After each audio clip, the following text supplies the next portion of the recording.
Hey guys! Welcome back to my channel, Life Captured. Family-oriented videos captured at real life. Small moments, big memories. Guys, welcome back sa kusina ni Tatay Maya. Ngayong araw, samahan niyo ulit akong magluto ng gulay. Ang gugulayin natin ngayon ay labong na nasa garapon. Ang dish natin na ito ay dedicated sa #1 supporter ng YouTube channel ko. Favorite daw niyang gulay ito. Shout out kay Ate Ami and Kuya Edwin. At sa YouTube channel nilang OFW Couple in UAE. Sila ay kapareho kong small content creator dito sa Fujairah, United Arab Emirates. Thank you sa solid support. All the best sa inyong channel. So guys, simplihan lang ulit natin ang luto dito. As usual, simple lang din ang mga sangkap na gagamitin natin.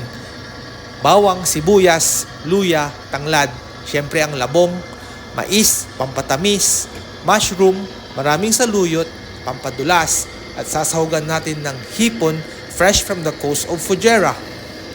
Guys, tanong lang, anong gulay ang sumasabog? Sagot, edi labong. Sinabawang labong with hipon, let's cook!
Guys, syempre, huwag nating kalilimutang magsayang ng bigas.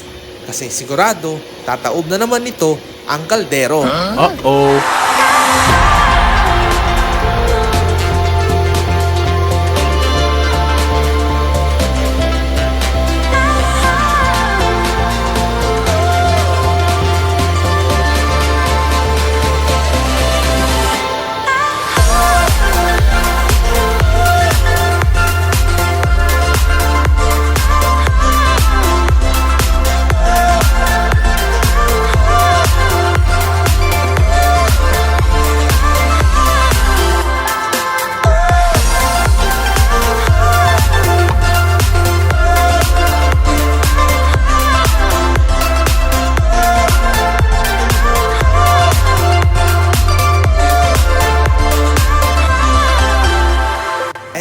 have it, folks. Make sure to subscribe to my channel for more videos and hit the like button if you enjoy this one. Thank you for watching. See you on my next video. Bye-bye!